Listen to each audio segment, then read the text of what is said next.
Good morning, Service Alliance community. Hope you're all having a great day. Welcome, Shayna. Good morning, Mike. Good morning, Been a minute. everyone. It has been a few minutes. I've slept a few nights since we've been on here. I mean, I was on here last week with Zach, but to be on with you, like it has been a while. Jason, You Jason always likes to wonder, hug you. how do you know you've made it?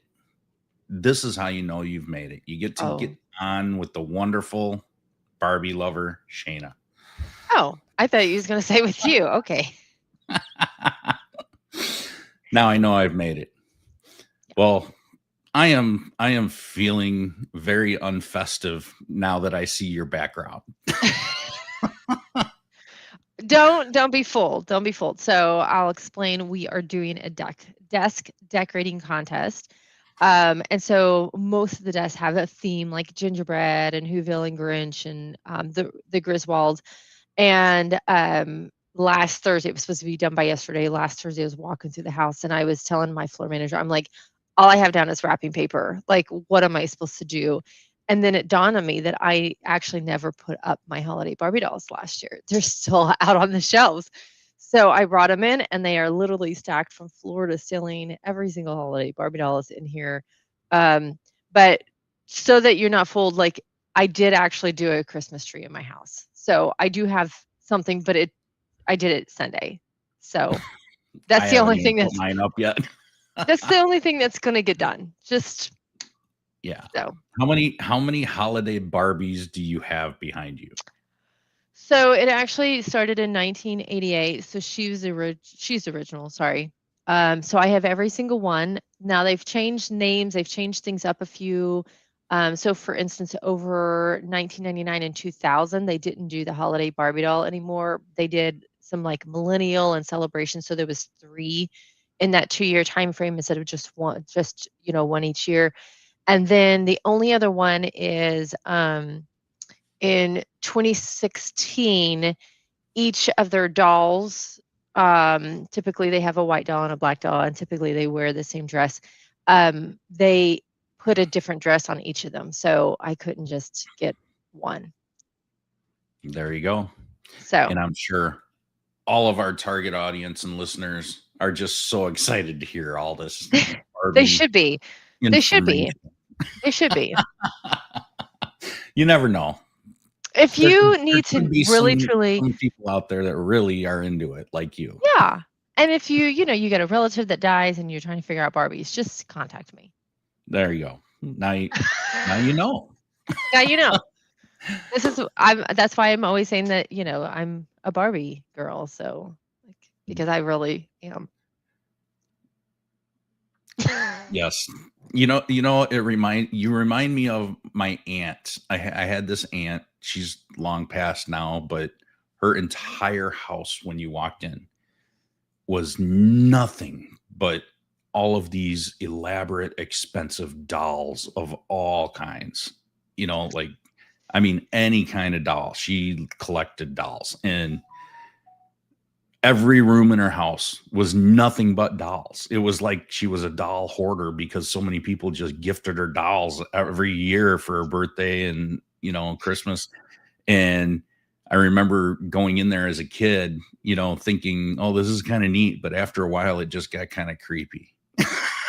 So what you're saying is I'm just like your crazy aunt. And actually that right there, like these, when Jason and I were younger, I think Isaiah hadn't been born yet. Austin was born. So about 22 years ago, we had a house. I had a shelf in the room where he had his desk, and my Barbie dolls just stayed lined up there all year long. And he came in one time and he's like, I really feel like I'm just being watched all day. That's how I felt whenever I'd go over there and stay the night and stuff. But I mean, she didn't just have Barbies. I could sleep in a room full of Barbies because at least they're pretty. There And were in a some box, creepy, weird dolls that she had. there is. There's some. Okay. Anyways. But all right, today we're talking about cash flow habits that make or break a service business. So if you're not watching your cash flow, this is definitely the episode to watch. So All right, as always, we open with prayer, we do a Bible verse, and then we get right into the content. So, do you want to open us on prayer? Sure. All right. Dear Heavenly Father, I want to thank you for allowing me the opportunity to come onto the show today, Father. I pray that you just help Mike and I be able to put out into the world what you want us to say, Father, that you lead us and you guide us, that you let us be a light.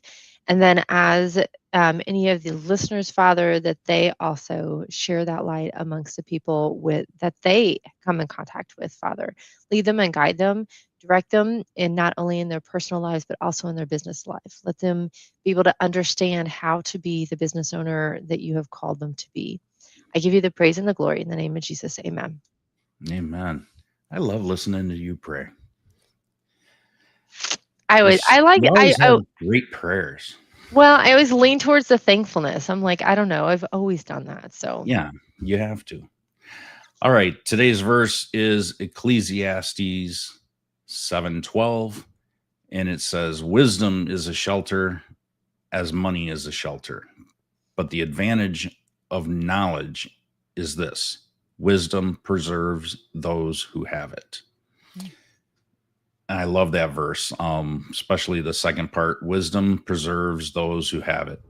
It really gives you a sense of reflection on the realities of life from someone who's experienced both prosperity and hardships, right? And that's what we're tying into this whole episode. Um, your cash flow is not just about earning money, it's about applying wisdom to manage and direct that money in a really good way, the way you should be. Financial resources can protect your business, but the wisdom of how you do it is what preserves it. So mhm. I really like that verse, and how it ties in with all this.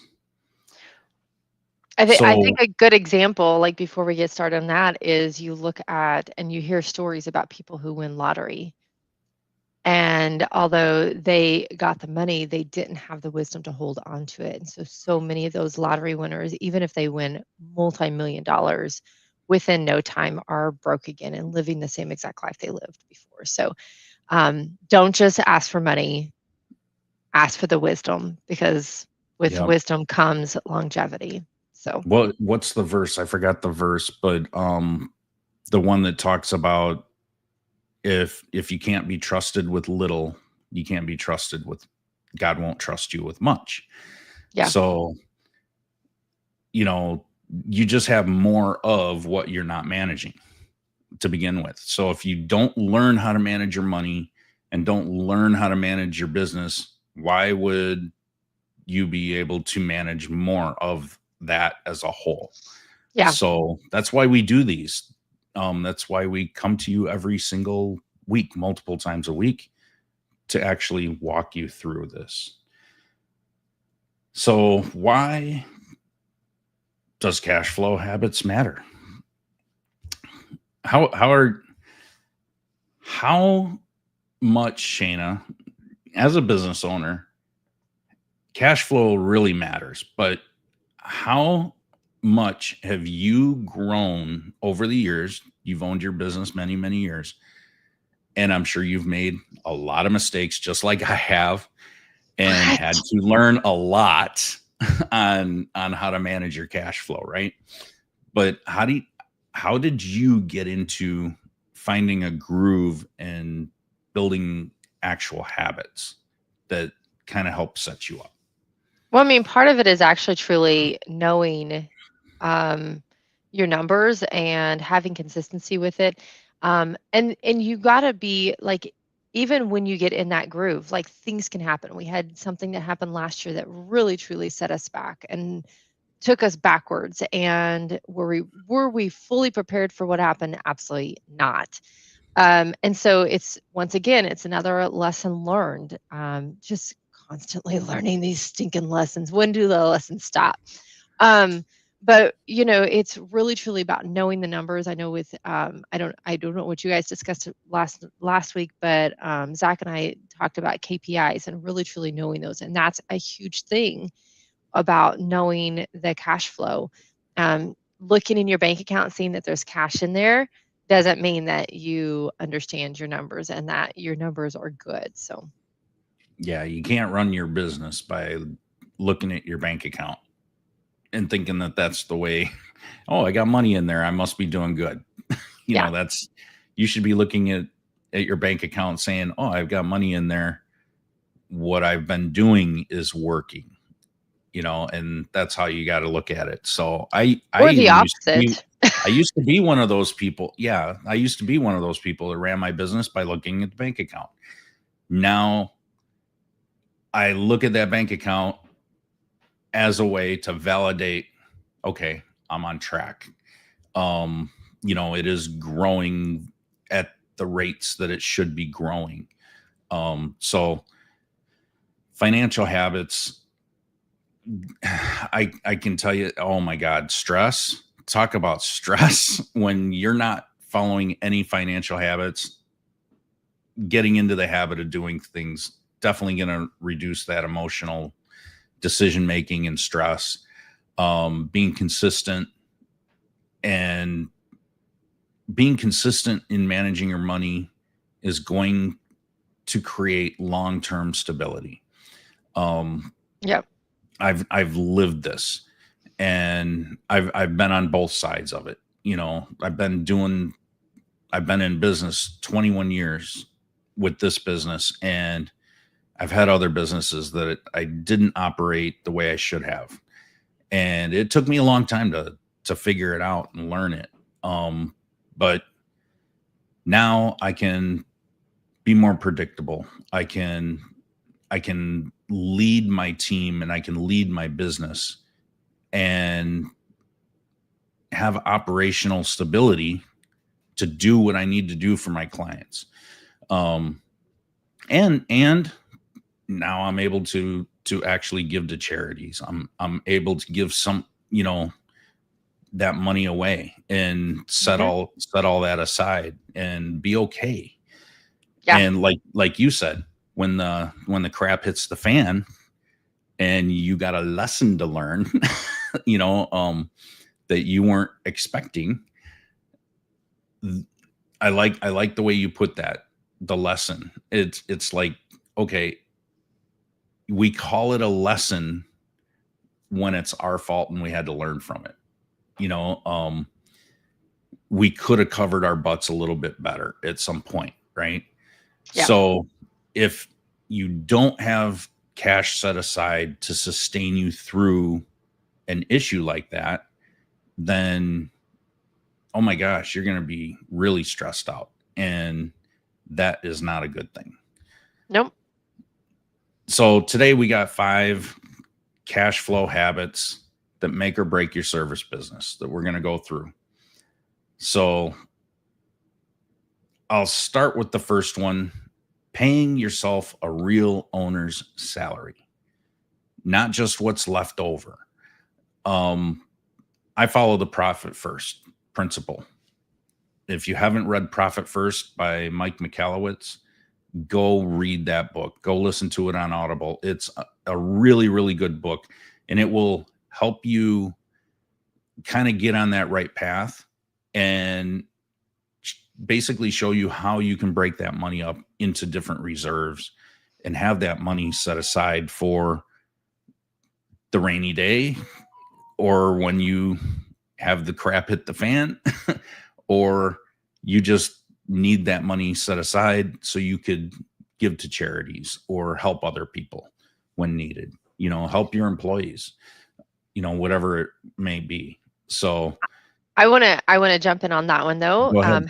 Having done QuickBooks for multiple people, not everybody can do it successfully. So, don't if you don't know how to manage your money, don't go full blown. This is 100% we're doing it by the book and how he spells it out there. You can baby step your way into it Oh yeah. and learn how to do, for instance, I just started out like all we had was a savings account that was at a totally different bank that nobody touched, that we didn't empty out. And that's how we started with the Profit First, was just doing that. So maybe you step yourself into it, because I have seen so many companies fail at it. Just they're basically paying, robbing Paul to pay Peter type of thing, and money's just constantly coming in and out. It's not really actually working. The amount of bank fees that have added up for the owners that cannot actually truly maintain it has um, an astronomical amount for some business owners. So definitely Yeah. baby step into it. So Well, I mean, that's one of his core principles in that book, is make that money extremely hard to get to. yeah, So you can't be tempted to pull it out. Once it's gone, it's gone. Look at it as an expense that's gone, and have the security in knowing it's there if and when you need it. yep, So it's definitely a long play type of system, but I have found it to be very, very fruitful. I mean, it's it's been game changer for so many people. Me, my businesses, and my friends that are also running, their own variants of it. And that's the nice thing. You can tweak and not follow it 100% and still be really, really good and yes, well off, yep, so um so one of the things, point two, we've got here is protecting profit first. So let's talk about that. If you're not familiar with the profit first principle, the whole principle is pay yourself a salary first, right? So if your if your salary is really up and down all the time, this is one of the things that this book is foundational about. You need to pay yourself a consistent salary. Everything else is a bonus. TK, he and his business partner just get a flat salary. They make X dollars a year, and they don't make any more than that. And they may get some profit at the end of the year, they may not.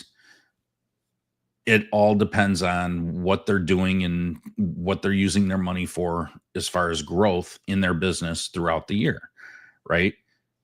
Not every year is going to be a profitable year, but they have that consistent salary. And it it gives your business a very simple way. You know exactly what your expenses are going to be per year. It's easy to budget, it's easy to project, and it's going to stabilize everything for you, rather than just grabbing money out of the bank account every single time that you need it. Using the business account to go and buy groceries, things like that. Tons and tons of people do stuff like that. And they buy Christmas gifts, whatever it may be. There are certain things that you can purchase through the business, and that's the benefit of owning a business, that you can slide through as a business expense. Others, you get audited, you're going to get called out. you know so there's a balance there, right? I mean, right, I'm sure you guys have ended up in doing the same thing over the years. yep, I mean, it's common standard practice of what people do. So I mean, you can now write off all your Barbies that you buy. Did, did you hear that, Jason? Did you hear It that? is So it is this an official business background, for your studio now. right. So, um, you got to be careful about those loopholes and how you use it. So, but without that intentional protection, profit is just going to disappear, Yeah, 100%. and you wonder where it went. And that profit gives the business margin rather than operating on the edge. So, our next one, setting a predictable marketing investment. How do you guys manage that on your end? Do you actually set aside? Do you have a marketing budget that you actually budget for every year? Well, so our marketing budget is different than everybody else's, right? So we did actually we've started in 2018. Um, we've paid out very little as far as um, making sure that we're ranked high, although we had a wonderful, amazing website built. Thanks to yours truly, Mike Garson. But Facebook is a huge one. We've paid out very little of that. We actually did do some. Um, we paid a guy to help us be able to target our and push our Black Friday special that we just did. Our marketing primarily is trade shows. And so we are actually redoing that. So typically 3 or 4 trade shows a year, and trade shows are not cheap. If you think that they are not cheap at all. But we've sort of refocused this coming year to BNI. Uh, for because, like, for instance, our Black Friday special that we did was 75% of the companies that we sold on our Black Friday special were actually BNI members. So um, our focus, it proved like what we'd already decided to do for our focus for this next year is true. It's a fraction the cost. Even having 3 memberships, Isaiah's in a BNI chapter, Austin's in a BNI chapter, and Jason's in a BNI chapter. And for those of you that don't know, Isaiah is our youngest child. Um, and so our budgeting for marketing is a little bit different than what we did for our service company. So And that's exactly why you're on here today, because Jason's at a BNI meeting, right? he is.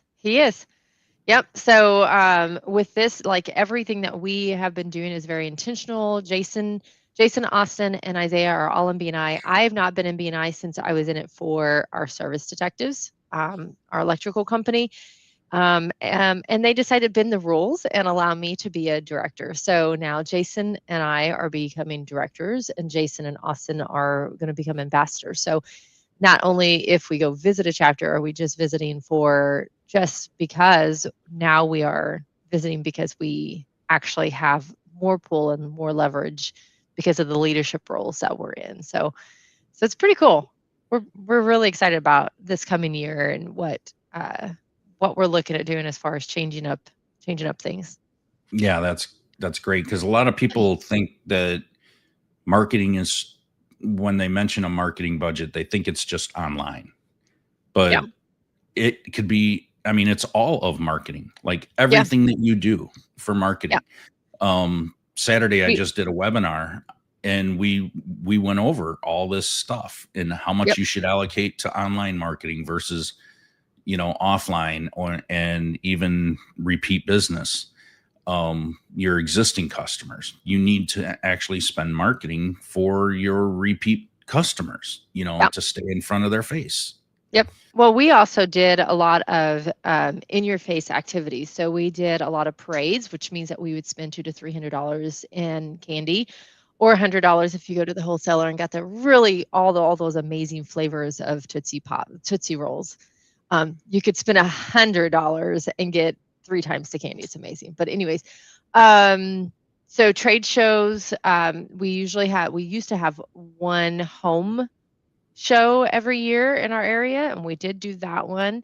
But there's a lot of volunteer things around here that we've even started doing with my office help now that we're branching out into other services. But like, everything that you do is a marketing thing. Trail of treats at Halloween, like, anything that you can do to get your name out in the community is marketing. It really truly is. Yeah, it truly is, and so many people forget that. um so for our next point is forecasting labor before it's urgent. You are a you have a fairly big team. Yes. um so I think you are perfect to talk about this. How do you plan ahead and forecast when you're going to need to hire different positions, or just, you're the type of person that needs bodies to physically answer the phones, right?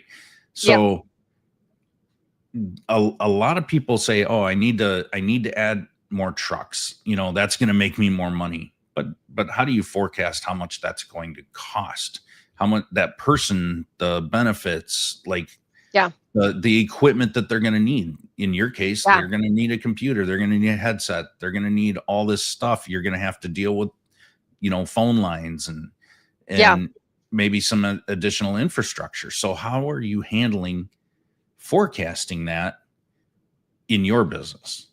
Well, everybody's is really truly is the same. It's really truly about really diving into your profit and loss. Because when you say I pay someone, let's just say $25 an hour, it does not cost you $25 an hour.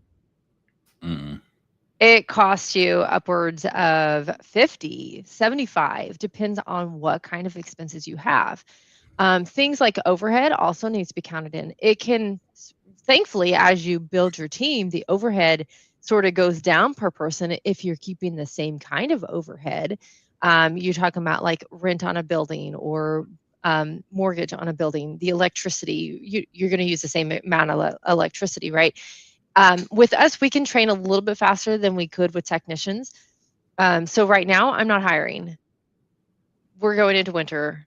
The only ones that are busy right now are heating and cooling. That's it. But I do know by April, I've got to have more team members by April. And so we will plan on beginning end of February, beginning of March, hiring for that. But I also now I have to prepare and make sure that I'm ready to be able to hire those people by that time. I also have to be prepared because not everybody works out. And the same goes for technicians. What is your turnover rate on hiring technicians? One man So shops you're can telling be you're telling me that you're not waiting until you actually need somebody and scramble to figure it out? You're planning no, ahead? no. And I will need to hire 3 in order to know by the end of that 30 days, one of them is still here. There you go.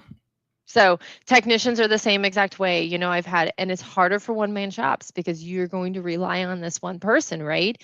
And I've seen tons of one man shops. They hire someone, and that person ends up not working out and costing the owner more, which is time and money, right?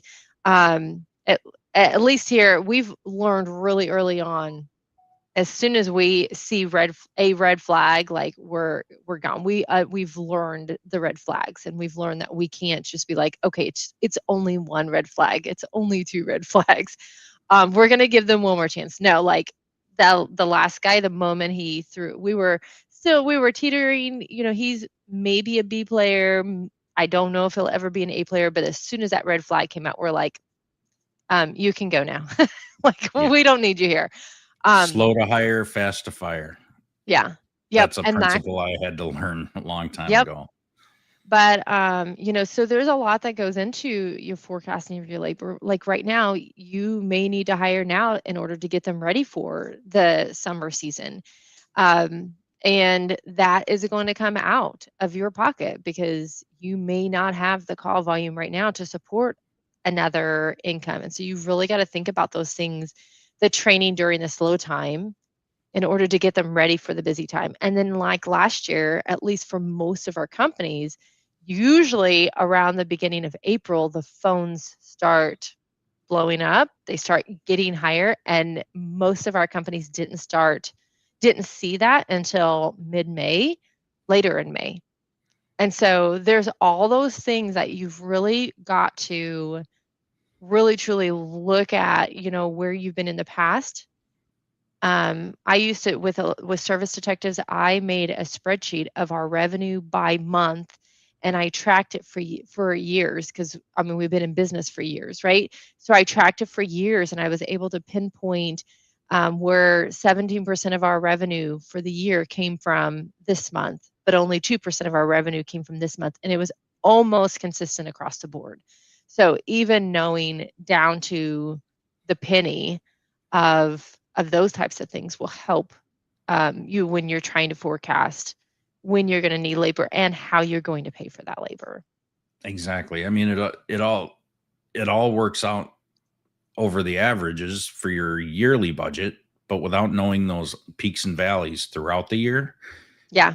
you won't know whether to adjust. When you're busy and that money's raking in, that doesn't mean you need to spend it and that it's extra. You need to Yeah. keep it there for when you have those valleys as Yeah. well. So that's your rainy day fund, is Uh, when you've got those valleys in the year.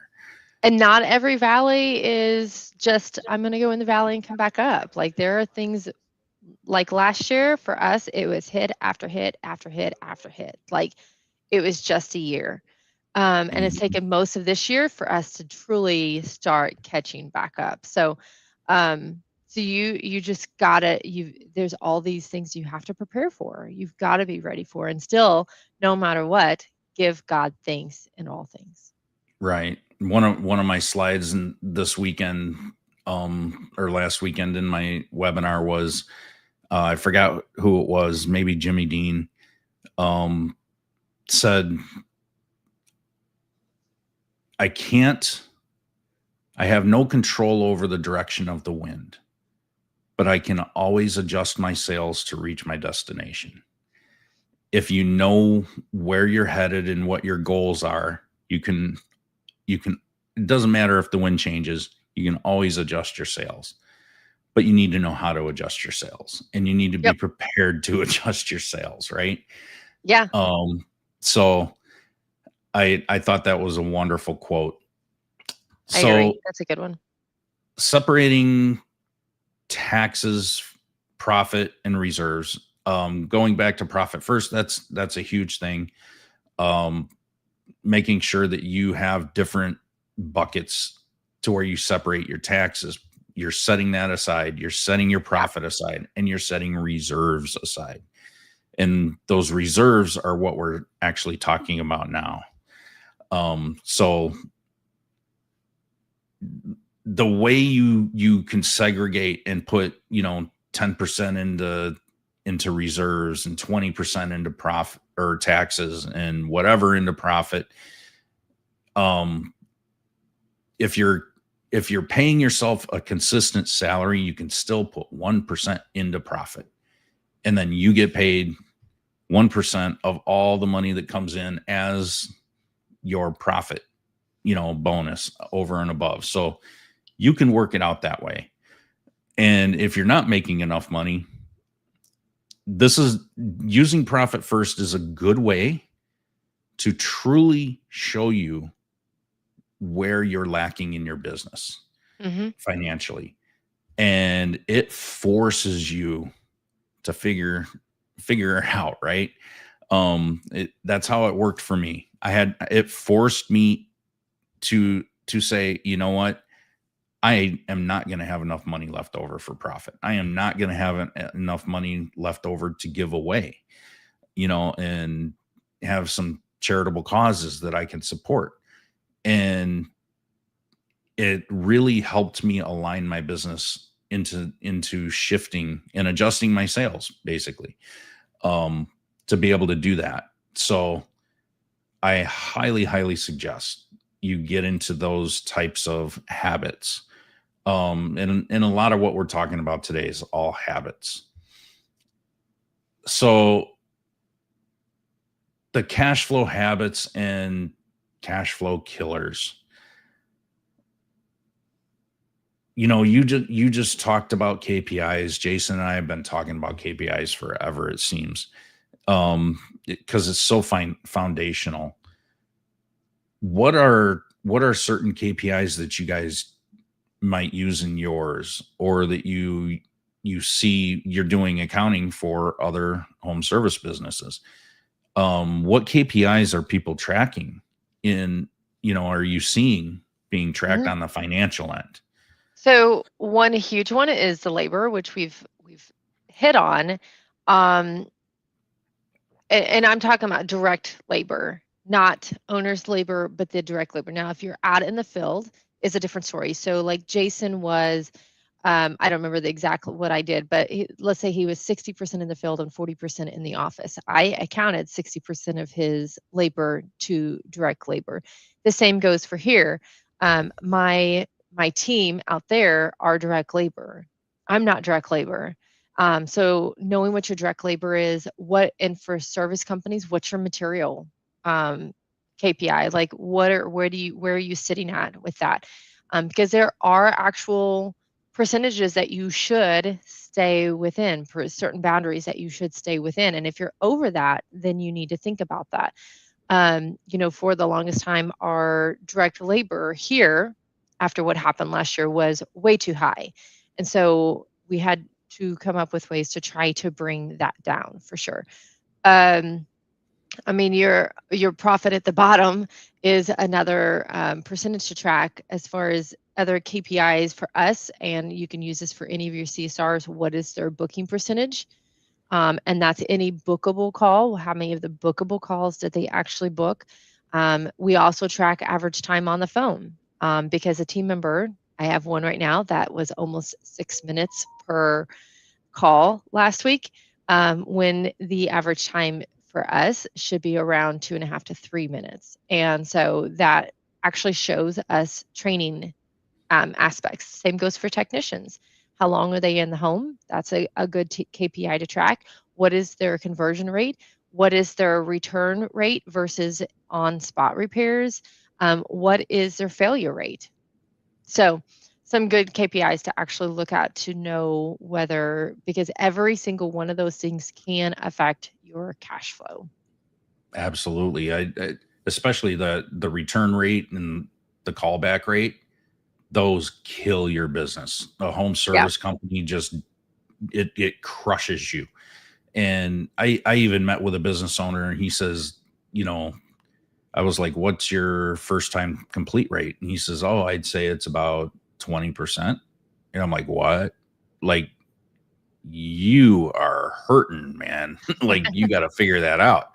So, I'm like, that's going to crush you. And once you understand those numbers and how the reality of that affects your business, then you can start adjusting your sales and get headed in the right direction. So Yep. we're gonna wrap up here real quick with a simple 12-month cash flow blueprint. Number one, set your annual revenue target. Number two, break it into monthly goals based on seasonality, your ups and downs. Number three, assign labor budget by projected workload. Just like you talked about, you're going to need someone in April. Number four, set a fixed monthly marketing investment. Number five, establish consistent owner salary. Number six, allocate percentages for taxes, reserves, and profits. That aligns with profit first. And then number seven, review weekly and adjust everything monthly. If you start watching everything weekly, it gets you into the habit of knowing what you need to adjust on a monthly basis. And it seems like, yeah, you're going to be watching your numbers all the time. You should be watching your numbers all the time, but it's the only way that you can learn how to manage it. And if you can manage your business at that financial level from the top, everything else under that just gets easier. It doesn't get easy. It just gets easier. And you'll have a lot less stress. So Yep. having these cash flow habits are going to give you business owners the clarity, confidence to lead your company well. When you have your financial system stable and predictable, everything else in the business becomes easier to manage. And strong cash flow habits help the team support long-term goals and give owners peace of mind they need to make thoughtful decision. Do you have anything to add before we wrap it No, up? I don't think so. I think is a good lesson to go over. It really is. I mean, finances is like the Bible talked more about finances than anything else, than money, than anything else. And it's because it's such a key thing and that affects our stress levels and Mhm. our personal lives and people around us. So it wasn't about, the evil of money as much as it was this is the reality of the world that we live in with worldly things, and it's something that Jesus couldn't ignore, so he had to talk about it and he had to Yeah. give those lessons. Yep. So all right, well, we'll wrap up. I really enjoyed having you on. We got to do Thank this more you. often. Well, Mhm. it's up to Jason, I guess. Yeah. I know with him becoming a director, this does help me, get to come on more often. Because Well, there you go. see, I just may have to have you on once a month. once a month, it'll We'll be boot him Shayna off. time. Shh. All right. Well, everybody, you have a wonderful week. And Shayna, if I don't talk to you, have a Merry Christmas. Thanks for tuning in to the Morning Grind podcast by Service Alliance Group. Subscribe to our channel and make sure you visit our website at servicealliancegroup.com for appliance repair business resources.